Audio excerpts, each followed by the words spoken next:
Hello everyone, and welcome back to Chill English Channel. We're very happy you're here with us today. Hi everyone.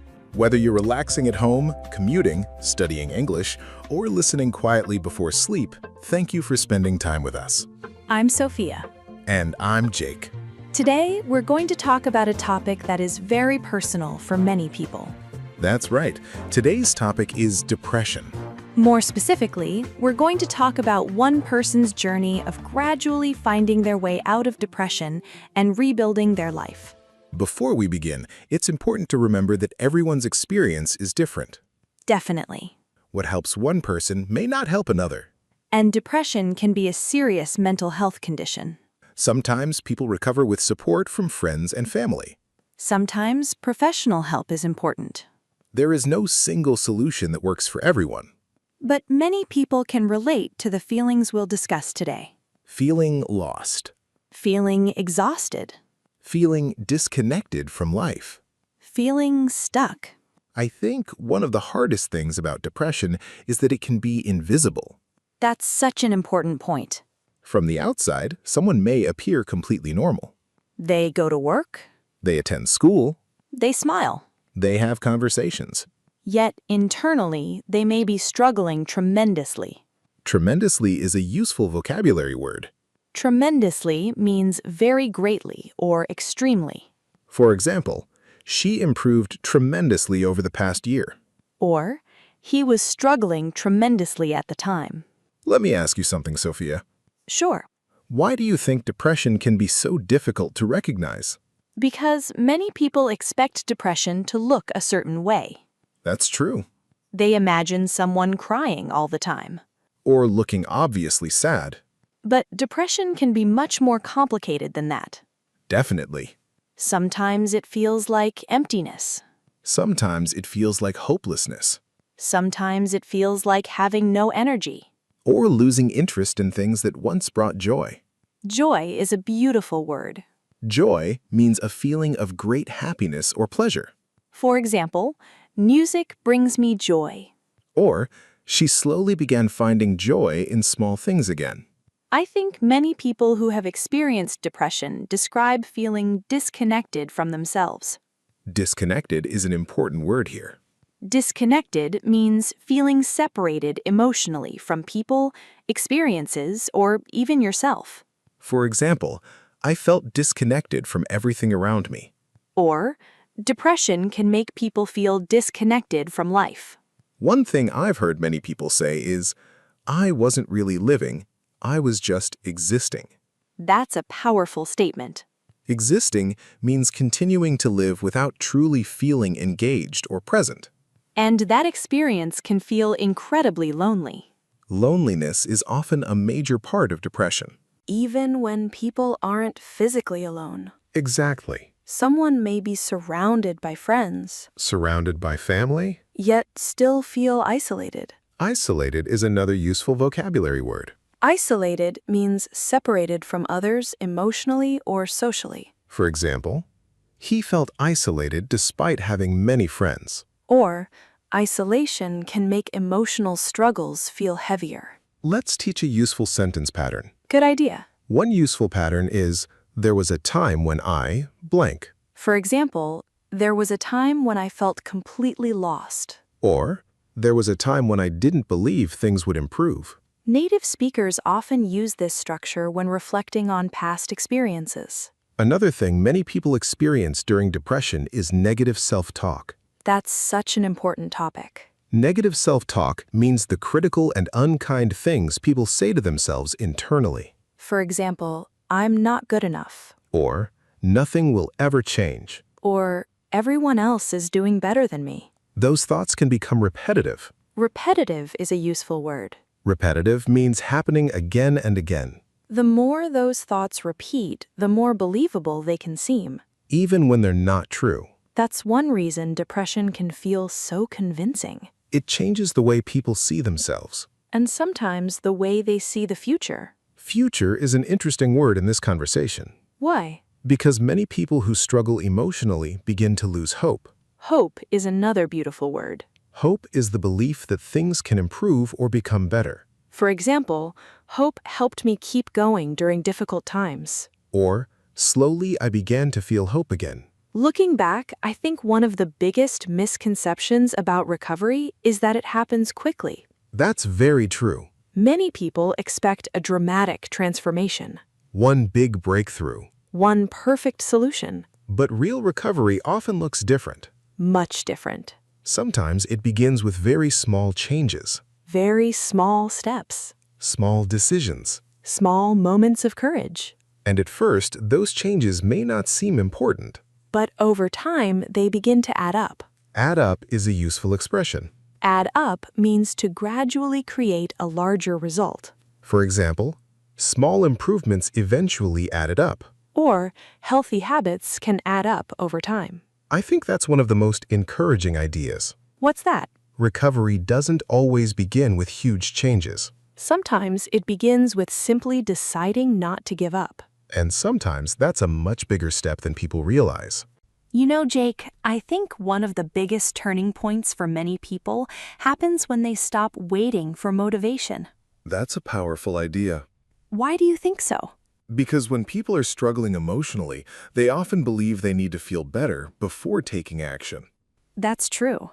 They think, once I feel motivated, I'll start exercising. Or, once I feel happier, I'll start going out again. Or, once I feel better, I'll begin taking care of myself. But unfortunately, recovery doesn't always work that way. Not always. Sometimes action comes first. And motivation follows later.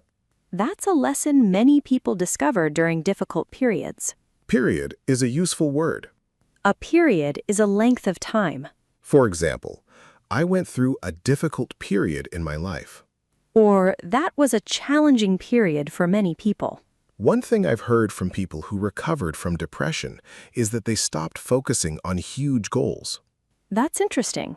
Instead, they focused on very small actions.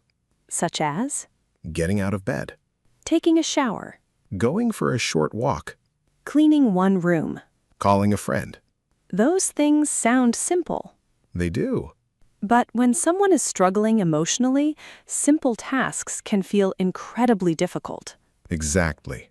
That's something people who haven't experienced depression sometimes misunderstand. They may think, why don't you just do it? But emotional exhaustion changes everything. Exhaustion is another important word. Exhaustion means extreme mental or physical tiredness. For example, she was suffering from emotional exhaustion. Or, after months of stress, he felt complete exhaustion.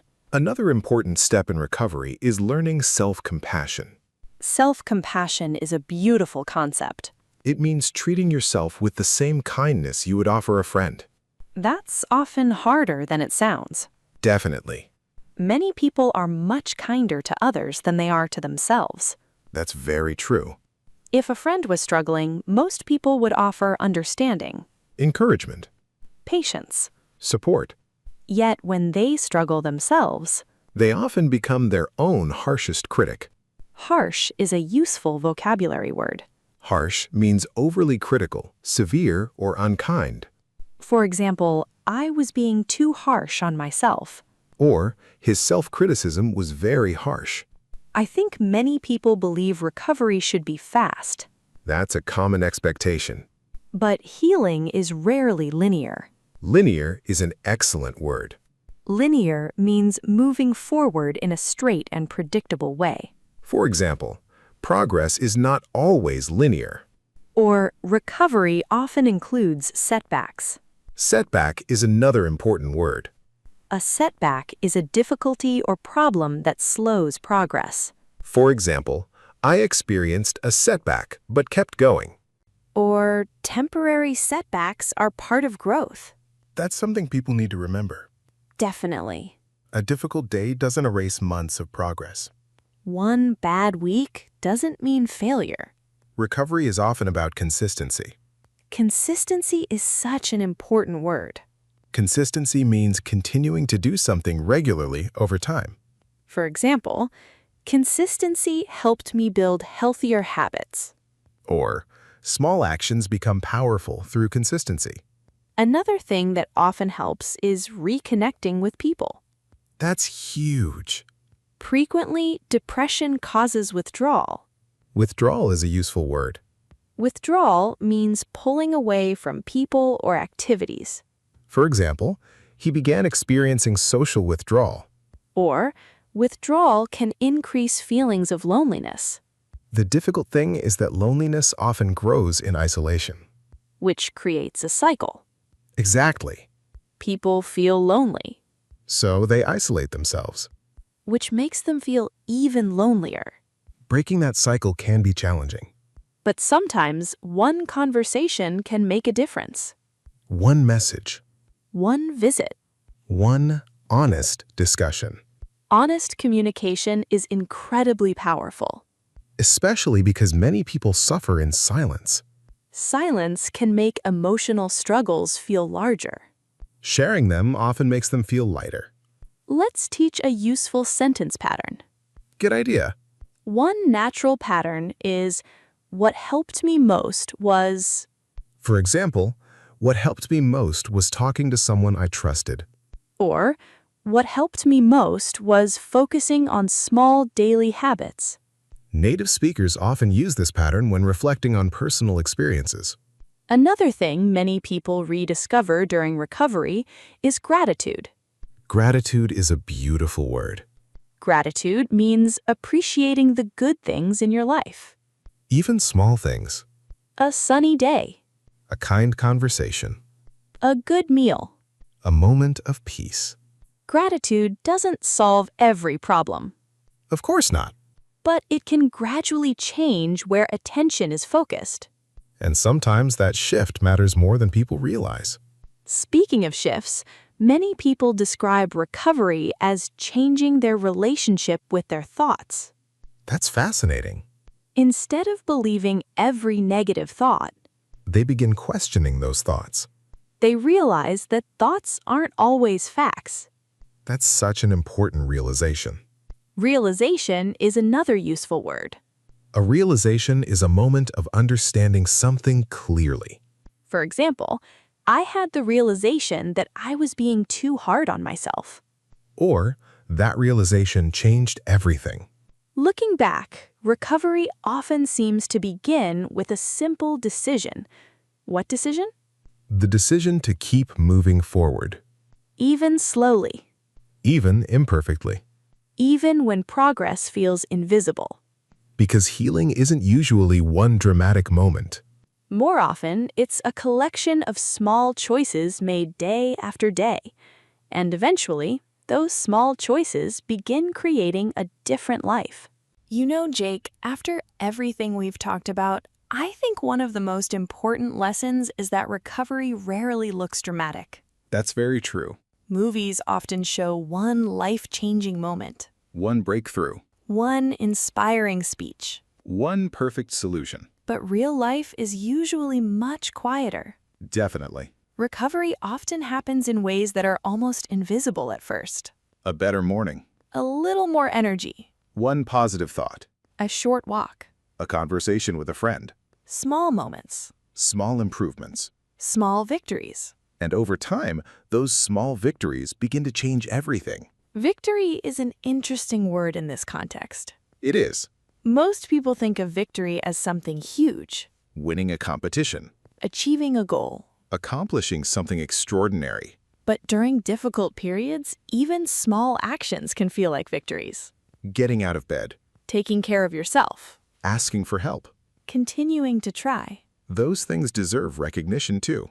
Recognition is a useful word. Recognition means acknowledging or appreciating something. For example, small achievements deserve recognition. Or her hard work finally received recognition. Another thing many people discover is that healing isn't about becoming a completely different person. That's such an important point. Sometimes people think recovery means becoming happy all the time. But that's not realistic. Everyone experiences difficult emotions. Sadness, Stress, frustration. disappointment. The goal isn't to eliminate those feelings completely. It's learning how to respond to them in healthier ways. Exactly. Resilience plays a huge role in that process. Resilience is a beautiful vocabulary word. Resilience means the ability to recover from difficulties and continue moving forward. For example, life challenges helped build her resilience. Or, resilience grows through experience. What's interesting is that resilience often develops during difficult times. Not easy times. Exactly. Most people don't realize how strong they are until they face challenges. That's true. Another important part of recovery is learning patience, Patience can be very difficult. especially when someone wants immediate results. Immediate is a useful word. Immediate means happening right away. For example, we often want immediate improvement. Or, recovery rarely provides immediate results. Modern culture encourages quick solutions, Fast results. instant answers. Immediate progress. But emotional growth often follows a different timeline. Timeline is another useful word. Timeline means the period during which something develops or happens. For example, everyone's recovery timeline is different. Or personal growth follows its own timeline. That's something many people need to remember. Comparison can make recovery harder. Definitely. Someone looks at another person and thinks, why am I not improving as quickly? Or, why does everyone else seem happier? But comparison often hides reality, We usually see other people's highlights, not their struggles, their successes, not their setbacks, their smiles. not their difficult days. That's why focusing on your own progress is so important. Even if the progress feels slow. Let's teach a useful sentence pattern. Good idea. One useful pattern is, looking back, I realize that blank. For example, looking back, I realized that I was stronger than I thought. Or, looking back, I realize that small habits made a big difference. Native speakers often use this structure when reflecting on personal experiences. Another thing many people rediscover during recovery is meaning. Meaning is such a powerful concept. Sometimes depression narrows a person's world. Their focus becomes smaller. Their energy becomes limited. Their hope becomes weaker. But gradually, people begin reconnecting with things that matter to them. Relationships, Hobbies, creativity, learning, nature. purpose. Purpose often becomes very important, Purpose gives people a reason to keep moving forward, even on difficult days. especially on difficult days. I think many people expect recovery to mean returning to the person they were before. That's interesting. But sometimes recovery creates someone new, How so? someone wiser, More compassionate, more understanding. more appreciative of simple things. Appreciative is a wonderful word. Appreciative means feeling grateful and recognizing the value of something. For example, I became more appreciative of everyday moments.